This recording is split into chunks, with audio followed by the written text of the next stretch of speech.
Welcome to the Talking HealthTech podcast. My name is Peter Birch. Today on the show, I'm joined by Charles Papp and Steven Whittington, both from KRE8 My Health. Gents, how are we going today? Fantastic. Good, thanks, Pete. It's great to have you here on the show. Long-time contributors to the Talking HealthTech community. Been in amongst it since the early days, but probably not enough of the both of you on the podcast. So why not make time and space for it now to talk about the hottest topic in healthcare IT at the moment around interoperability, but also about how you're both working together to do some cool things in that space. But firstly, it might be helpful for you to provide some context about you and what you do, because those familiar with both of you in the THT Plus community, in our membership there, would probably know you both from, I guess, separate worlds or related worlds. So maybe if you can set the scene, Charles, tell us about yourself and KRE8 IT and now KRE8 My Health. Yeah, sure. Thanks, Pete. So yes, we did join the Talking HealthTech community under KRE8 IT, and I am still the founder and CEO of KRE8 IT. I met Steven as a client who came to us and wanted to build an interoperable digital health platform. And we found over time that we shared a lot of a common vision for what interoperability should look like and how we should make it accessible to everyday people.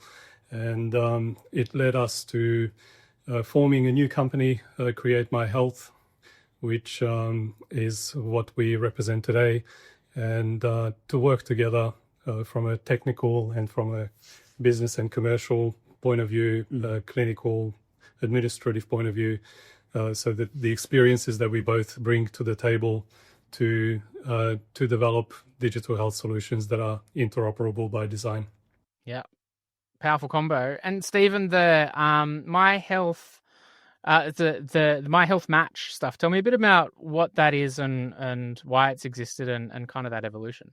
Yeah, my background is really in owning and operating allied health practices, and then later moved into consulting around how to scale a health practice. And some of the frustration I had, which was shared by Charles, is really every clinic you go into or every interaction you have has got a different version of data. And it's how can I pull all that data together in a consistent, standardized sort of methodology. And through that, I got introduced in the early days of a digital health agency around secure messaging. I learned about FHIR, and then came to Charles through that journey around building a platform that I could aggregate all the data together to make it consumable, but also comparable. And then that grew through that relationship of building out My Health Match, that we formed a new company and took the KRE8 IT component and the My Health Match component and created KRE8 My Health. And it serves both those purposes now, and we're a much stronger force for collaborating and bringing together than it was, shouldering all that load by one of us, because interoperability is no small challenge. Yeah, look, talking my language there around the collab piece, I reflect on it and look at, I guess, the current landscape in, you could say, allied health, but anywhere in healthcare. We're not short of solutions that already, I guess, connect in different ways and kind of patch their way through the process in order to deliver services and all of that. Steven, the approach that you've taken in terms of going down that deep dark rabbit hole of interoperability and doing things right, I guess, is interesting. It's not the norm, we would say, although it probably should be. I guess because it's hard. But tell me a little bit more about, I guess, that what the current state is and why that's not good enough. Yeah. In terms of a history or a current state, I started around FHIR back in 2016, 2017. Back in the days when before I even knew Charles, and we started building FHIR servers, because there wasn't any that you could spin up, and then there was under Azure and Google, etc., as we go on. And so really been in the long journey around doing it the right way and more about solving interoperability than spinning up a quick solution and calling it interoperable and then working out how to go. So it's been that long journey, but since we met Charles, and then we've been more involved independently and then collectively with the HL7 community, and more recently Sparked, that Charles has been leading from the technical perspective. Those standards now are becoming formatted, and this year has seen some really big landmarks in terms of standards becoming standards. Official. Yeah. And that's really where Charles picks up the story.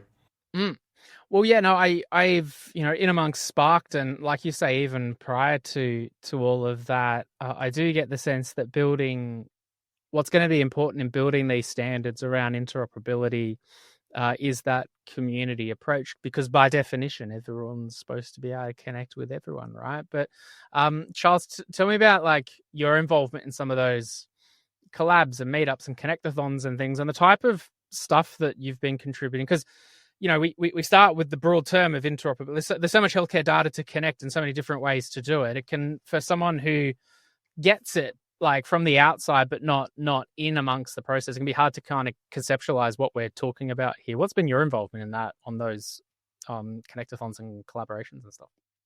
Yeah, great question. I think what resonates with me from your question is that there is so many different use cases in healthcare that requires data exchange, and there are so many disconnected systems, and we call them data silos, and we talk about how data is trapped in these legacy systems, and they're not easily exchanged.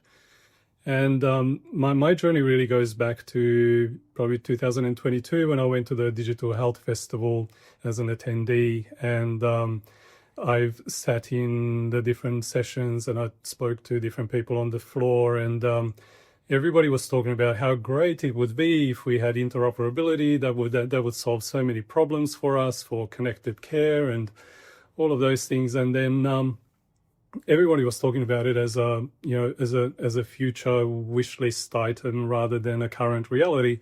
And I walked around and I spoke to some of the vendors and software vendors on the floor, and asked them about, so where are you at with interoperability?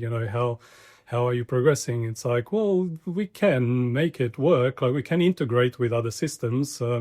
And what standard do you use? Well, it's a point to point. It depends on who wants to connect with us. We'll work out something between us. And it wasn't really interoperability. I went there as the CEO of KRE8 IT. We build custom enterprise solutions, and we solve the types of problems that others find too hard, and we're trying to solve them elegantly. And I realized that this sounds like one of those problems that seems to be hard, not necessarily from a technical point of view, I thought. I discovered later that actually is hard from a technical point of view as well, even though there is a standard. Not everybody implements the standard the same way. So there's still challenges there. And so we've set out to basically build some components that we can then put together so we can quickly deliver digital health solutions that are interoperable. So it started out as a side project, pretty much building our capability in-house to say, if somebody came to us and said, we want to build a digital health solution and we need it to be interoperable using the FHIR standard, can you help us with that? And so we wanted to have something that we could say, yeah, I think we can. We've got something, a working prototype here that we can show you that we can actually do that. So that was our first goal. And that's then led to clients finding us and coming to us and saying, can you help us integrate with this hospital system? That's how Steven found out about us as well, and say, seems like you guys get FHIR interoperability. I'm struggling to get developers who actually get it. And that's how our journey started, really. I would think that's a common challenge too, I guess, as there are so many really cool and innovative solutions that might come from the experiences of a clinician on the front line who might be more technically inclined, or think, hey, look, if only I had a solution that was built in this particular way, I could pull these particular parameters and put it with this would really suit my workflow. And, it's maybe not something that they would approach a big EMR vendor for, to say, hey, can you custom build this thing within your solution, or even a practice management system. Where if you've got a particular workflow or a business need, outside of healthcare, you could probably call some APIs and connect some information and patch it together, and away you go. But we're dealing with sensitive healthcare information here. If you were to give some examples, Steven, on your side, to help people kind of put it in context, because we talk about, if only we had the interoperability piece sorted, then, hey, all of this would be heaps easier now. What is it, though, that are there examples of things that we just can't do because it's not interoperable, or it's the way that we patch things together is not good enough? Is it pulling information from different practice management systems, or is it, because we talk about the secure messaging side and the tests come in, but they're on a fax and they're on a PDF, or is it all of the above? Yeah, I mean, from a health practice perspective, I went through that whole journey of secure messaging with fax. I spent many years with Digital Health Agency in meetings talking about interoperability and secure messaging. And then the end result is, cobbled together string of intermediaries, starting with different versions of, how does your PMS or EHR store the data, then who are you going to send it to as your intermediary, and which other intermediary is going to catch it on the other side, and then how's it going to be unpacked, and then what left and what arrived are two different things in that chain. And that's what really got me scratching my head around interoperability, because you're right, in other businesses and other verticals, it's like, surely this is easily solved, and we can agree on how to send it between A and B. And then you bring in health, the context around where it's stored and who's handling it and who's viewing it, and security's perspective and Australian Privacy Act and all those things, which is why a long, slow burn path has been the way to solve this. And I think now with some of the standards that are coming out of things like Sparked, Connectathons and the HL7 Australia are really helping us to do that. And our focus particularly has been on the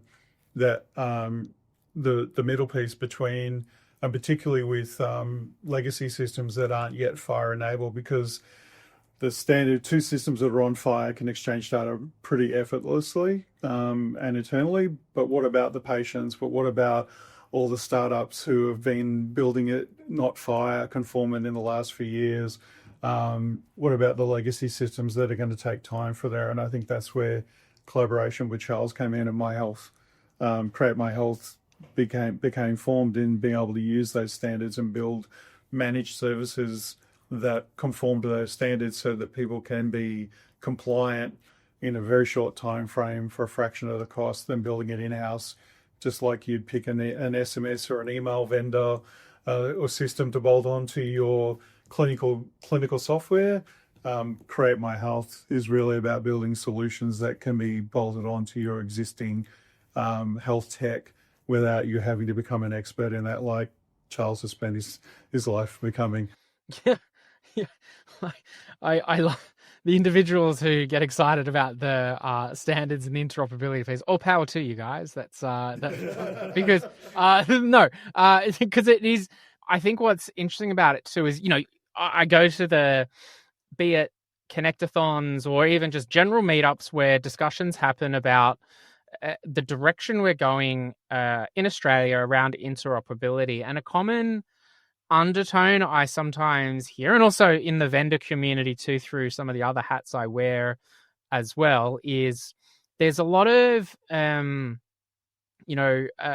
vendor community generally, be it large EMRs or EHRs or practice management systems, are all on board and get the need for standards and let's do this. But at the same time, to build out these solutions, particularly if they're, years and years of legacy and technical debt behind it, if they were to invest the people and money in going down a particular path, they'd want confidence that they're going down the right path. And often we need guidance from from government or from a policy side that this is indeed the correct direction we should be going, because then funding's going to be tied to it, or workflows are there, and all of that. And I get the sense that's where we're going, but that's not an easy fix that you can kind of just all immediately align on overnight. On the same time, like sometimes I think of that and go, oh, well, that's good, but it's also a bit disheartening, because it's kind of like, well, what do we do in the meantime while we're working this out? But it sounds like, Charles, there's stuff you can do. The modular approach, particularly if you're building kind of from scratch or even in elements of it, am I kind of on the right path? There's plenty that we can be doing in the meantime. Yeah, absolutely. I think in healthcare, because healthcare and the body and life sciences is so complicated, there are many different use cases that are very niche solutions to solving various parts of the healthcare journey. And each of those would have their own kind of data model that then they work with, and often they come out of a clinician-led initiative where there's like a problem to be solved, and they get a developer to build it for them, and now they've got this beautiful application that does one thing really, really well in isolation. And then they try and introduce it to a hospital system, or to integrate with a practice management system. And that's where they get the friction of, well, we don't want another login, another app to log into. What about security? What about the data privacy and all of those things? It becomes a very difficult journey to say, I've built this cool thing. Why doesn't everybody use it?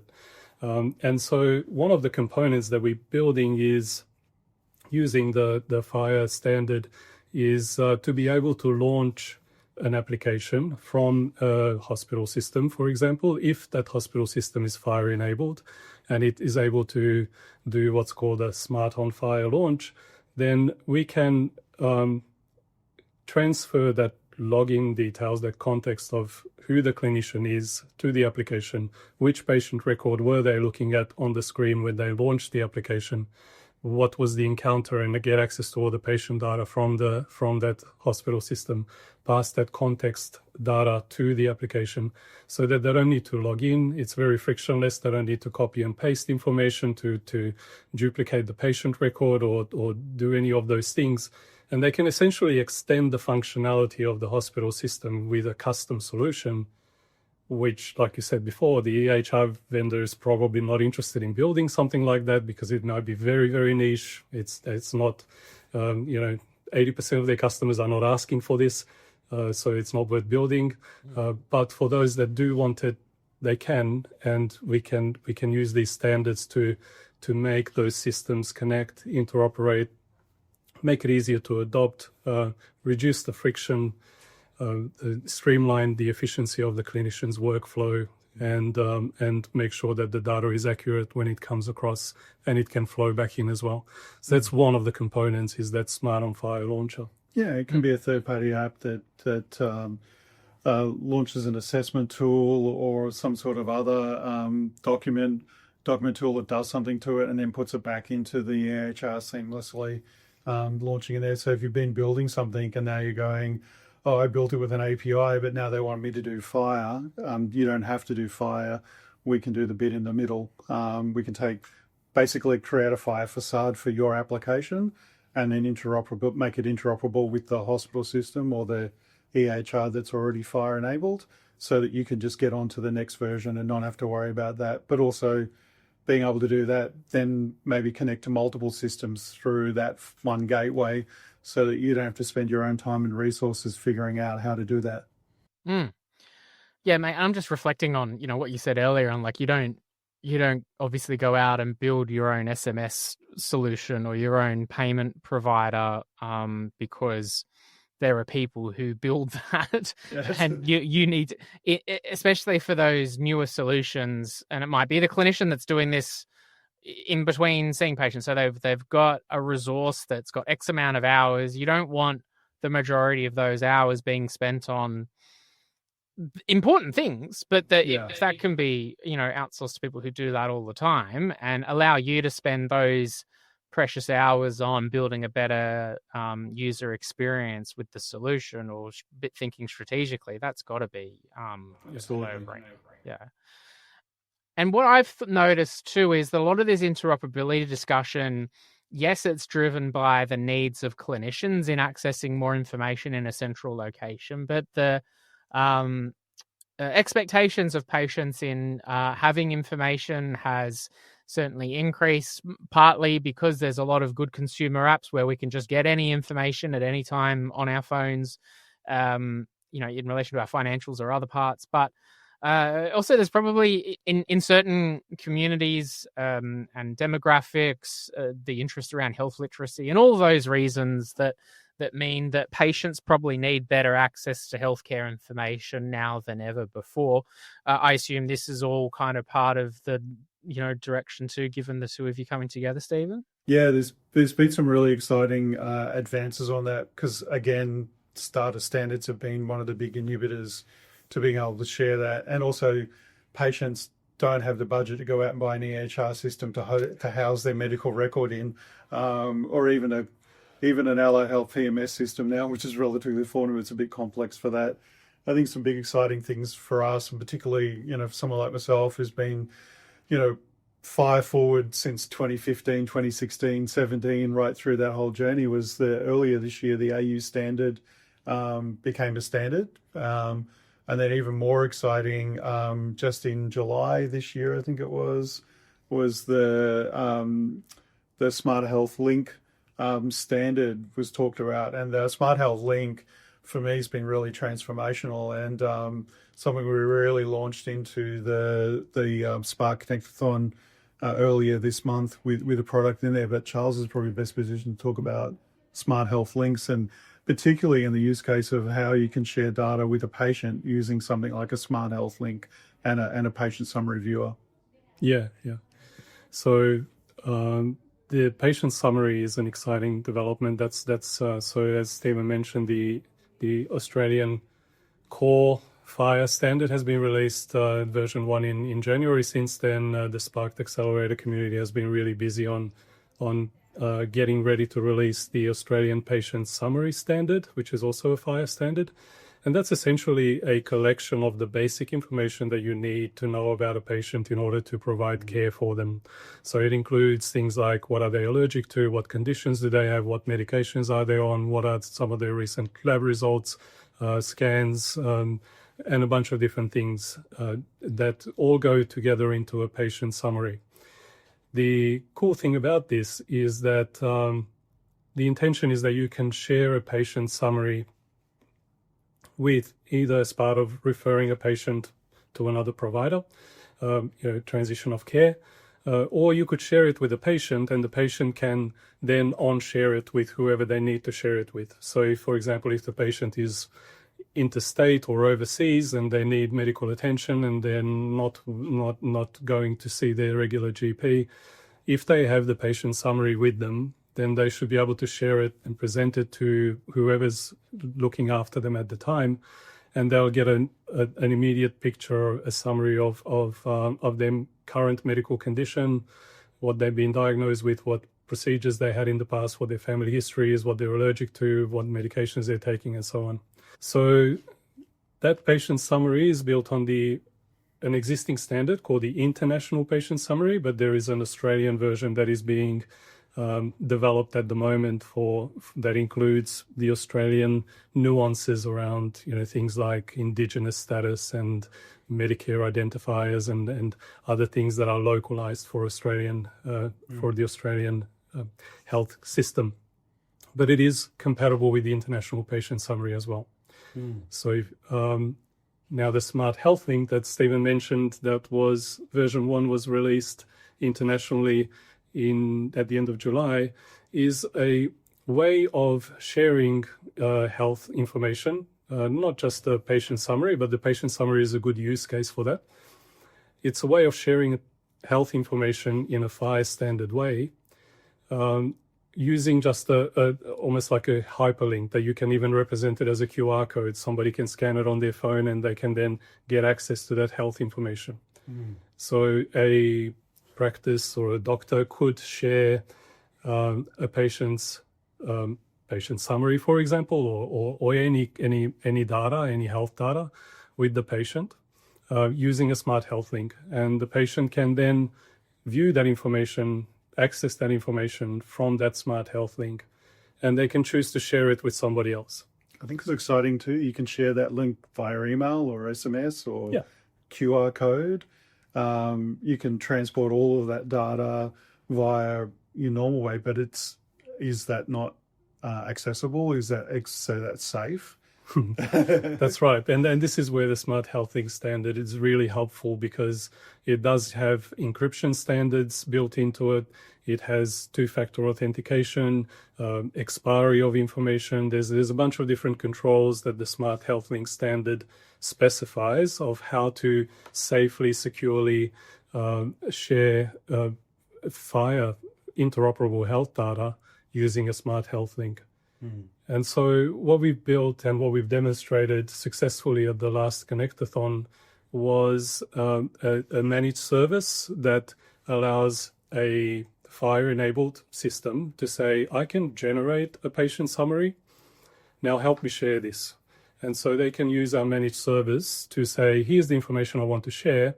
And we give them back a Smart Health Link, which they can then send to the patient via email, SMS, QR code, whichever way they want to show it.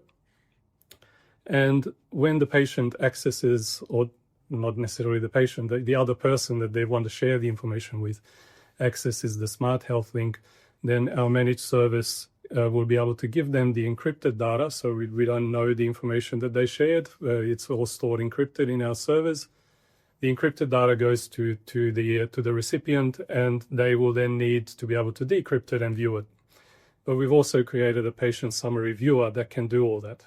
So if they wanted to share a patient summary using our managed service, then they can use our patient summary viewer to then open it up on a recipient's device. And this was I think the highlight, at least for me. We've heard a lot of excited reactions from the audience as well when one of our partners that we connected with at the Connectathon, the Australian Digital Health Agency, was demonstrating that they could generate a patient summary, use our managed services to share it, presented a QR code on the screen, and the audience was able to scan that and view the patient summary on their phone. Yeah. It was super buzz. I was in the audience, and there's 70 or 100 people there to just looking at a patient summary that was on the screen on their phone without having to have any specialist software whatsoever, produced on the browser in a totally secure way, that because it's fully encrypted, we don't access it, nobody can access it. You can, as a sender, we envisage being able to decide whether the passcode comes back to me to authorize it, or whether I send it to the recipient who can open it up, or if it's another system. There are different ways, but it's the simplest use case I've seen yet for being able to share health information in an interoperable format without having to be multinational on the other side to decrypt it and put it into an EHR system. Well, that's it, isn't it? And you need that work to happen now, so that then on the front end, it's as simple and as clean as possible that anyone can use it, and they don't even think about it. I think success will be when people aren't even impressed because it just worked, but then they don't actually realize the power behind it.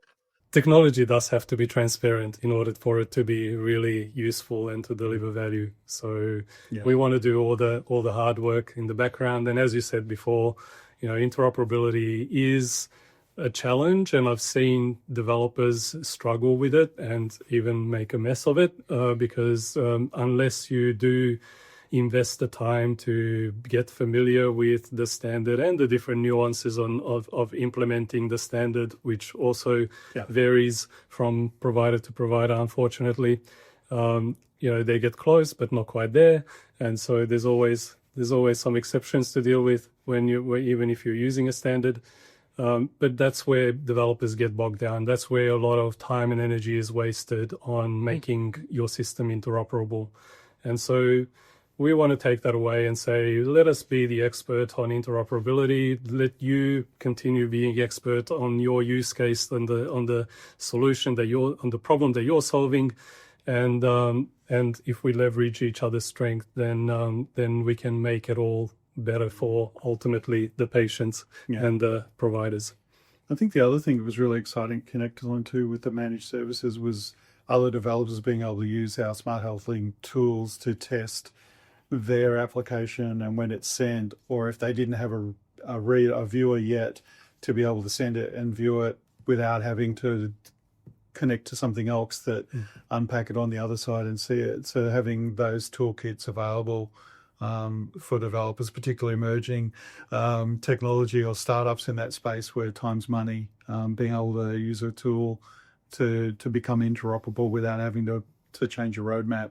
There's a number of people I've spoken to in the last 12 months is like, FHIR, yep, it's on our roadmap, not sure when we're going to do it, to be able to say, hey, well, let's turn this on for you. So that's just to tick on the roadmap box and move forward.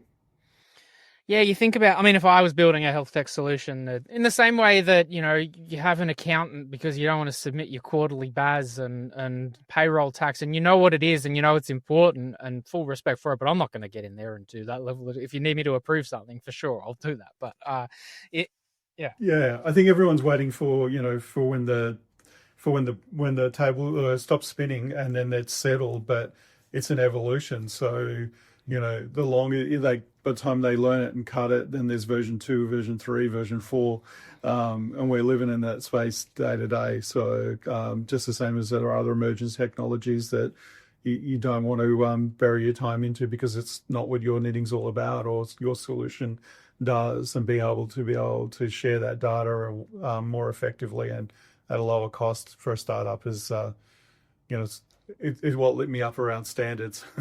Yeah. Standards are great. And when we get together at the Connectathons, then we've got all these software vendors that are all making their systems FHIR enabled. And the whole point of the Connectathon is to say, if I send you some FHIR data that I produce from my system, can you receive it and can you use it? And the other way around. So this is testing these connections. They're using the FHIR standard. And that's great. And, you know, it's very successful. And we've been around these Connectathons since pretty much the Sparked accelerator program started. We've been a founding member of Sparked, and we've been on each of these Connectathons gradually testing our tools to say, can we consume FHIR? Can we generate FHIR? Can you consume it? And all of those. That's great. But what happens when you can generate FHIR and you want to send it to somebody, but their system is not FHIR enabled? You know, what do they do with it? Because it's just code. So how do you make sense of it? And this is where what Steven described about, you can actually see the data on the screen and it can read it as a human. You don't even need to know that it's FHIR interoperability that's making it happen. We made FHIR interoperable health data consumable. And not only that, we've given it into the hands of people who only have a phone. They don't have a PMS or an EHR on their end. So, and to be able to then share that in an interoperable way, so that if the other system that you're sending it to does have a FHIR gateway or it is FHIR enabled, then they can just ingest it into their software and it'll live the same as if it came from another FHIR server. That is super cool. We're actually bridging the gap between FHIR enabled and what I like to call FHIR agnostic systems. Yeah, guys, you're doing what we say we need to do, right? And I love that analogy of you can't wait for the table to stop spinning, because in this world the table's going to spin faster and faster. So 100%, let's get on and tick off that pending or unknown item on the roadmap. That's super important. But it sounds like, you know, with a few conversations, it's probably easier when you're working with someone who knows what to do than what it feels like. What I like about this story too is you hear about the evolution and the problem in the first place and all of that. It's Stephen, from your perspective, when you don't necessarily need all these secret connections from the start in order to kind of get to the point that you're at now. It's literally just getting involved in some of these communities, and there's a lot of tenacity and grit, and you've got to stick with it. But asking the questions, being involved in the Sparked side, like Charles has talked about, but just generally the conversations and a lot of meetups. So I'd hope that provides some food for thought or inspiration to others that might feel a little bit stuck around the interoperability side and building out a solution, and at least they know who to get in touch with for that assistance. Lastly, then, what's next, guys? Like, what's directionally, where are you seeing as you've come together and joining forces and solving some goals now? What's next for you guys? Yeah, I think one of the pieces of technology that we are getting very excited about is the Smart Health Exchange, where we can exchange health information of any sort between two parties, and that can be to healthcare providers or patient and a provider, or anybody really, in an interoperable way. And we want to make that as simple as if all I have is a piece of paper in front of me and I want to share that in an interoperable way, then I should be able to scan that and then generate a smart health link and send it to somebody securely, encrypted, with passcode authentication on the other end, so that only the intended recipient can open that. And if the intended recipient does have a FHIR server, then they can bring that in because it's interoperable by design. If not, then they can view it on the screen. They can download it if they wish to, if that's the only thing that they can do with it. But we want to be able to bridge that gap of, I have some health information I want to send to someone, and regardless of whether I have a FHIR server or not, I should be able to do that, even if I'm just a patient with a piece of paper in front of me. That is what we're calling the Smart Health Exchange. And that's the managed service as a platform that software vendors can use behind the scenes to make interoperability happen more seamlessly, or consumers can use as well from a user interface point of view to send and receive information, regardless of where it started from and where it ended up. Yeah. I think the key in that is, if you are a software vendor and you're looking for that sort of functionality, you can absorb our technology into your platform to seamlessly and do that. And one of the great things that we've been able to do is work with Australian startups with third-party applications in tenders and pitches in the UK and Europe and other parts around the world in terms of FHIR compliance, where they don't have to build capability in their product until they know, because they know that they can start up by enabling our services to connect their product, and there's various ways to do that based on the use case that we've got there. But the health exchange gives us the ability to take data in another standard, put it in AU, or shift between standards or legacy tech into a FHIR standard. So that's really exciting for us to be able to enable other health tech organizations to get started up. And I think that fits us, from a value perspective really well, as being enablers in this space, and somewhat invisible to the extent that we can help other people become enabled to do that. 100%. It's been so good to get a clear picture around the KRE8 My Health kind of evolution and the work you're doing, and it's obvious the value that you can provide to the ecosystem, and doing it now in real time, but also directionally where it's going to. So it's been wonderful to have a chat on the podcast. We'll make sure the details for KRE8 My Health are in the show notes of this episode and on our website, and we'll keep the conversation going in the THT Plus community. Steve, Charles, I really appreciate making the time, gents. Thank you so much. Thanks, Pete. It was a pleasure. Absolutely. Thanks, Pete.